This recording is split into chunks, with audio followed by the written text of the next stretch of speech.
Кривичниот суд го прифати предлогот за определување мерка притвор и мерки за предпазливост на тројца осомничени во проширената истрага за случајот Адитив. Мерки за предпазливост за актуелната председателка на антикорупцијска, Татјана Димитровска.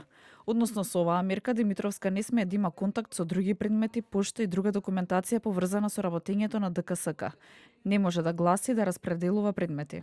Против лицето со иницијали БН, осомничен за кривичните дела злосторничко здружување, злоупотреба на постапка за јавни набавки и перење пари и други приноси од казниво дело, му определи мерка притвор во трајање од 30 дена. Додека за лицата со иницијали БПМ и ТД, осомничени за кривичното дело оддавање службена тајна, го прифати предлогот за определување мерки за предпазливост, односно привремено одземање на патната исправа и забрана за издавање нова и забрана за превземање одредени работни активности поврзани со кривичното дело.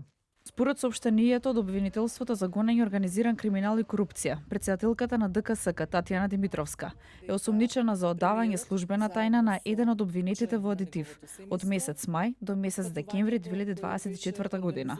Преку својот службен телефон и апликациите Viber и WhatsApp му одавала податоци на обвинетиот за поведени постапки за отворање на предмети против сега обвинетите правни и физички лица во предметот Адитив и одлуките по истите, како и податоци за проверка на имот на обвинетиот и неговото семејство.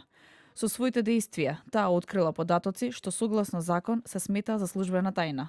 Антикорупцијска се произнесе и наведуваа дека ќе продолжат да функционираат согласно закон.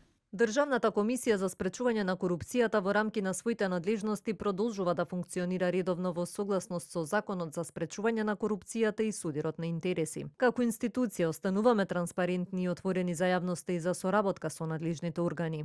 Од владеачката ВМРО ДПМН реагираат. Оној кој сторил кривично дело треба да одговара. Секој инволвиран во одредено противправно дејствие за кое постојат јасни докази и факти мора да одговара, без разлика на неговата политичка, верска, етничка, а најмалку без разлика на неговата функција која ја извршува. Доколку постојат докази за сторено кривично дело, недозволено е таквото однесување. И опозицијската СДСМ со ист став.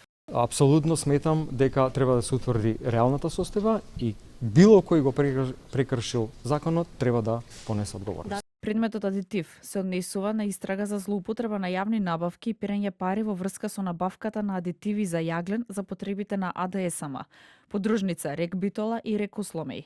Според обвинителството, осомничените организирале и извршиле пререгистрација на правни субјекти за да ги изиграат постапките за јавна набавка и овозможиле одредени компании да добијат одговори и да се стегнат со значителна имотна корист.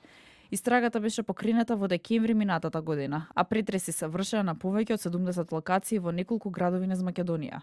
Во февруари годинава, обвинителството за гонење организиран криминал и корупција поднесе обвинение против 31 физичко и 5 правни лица. Под истрага се поранешните директори на ЕСМ Васко Ковачевски, кој веќе со месеци е во бегство, како и Васко Стефанов.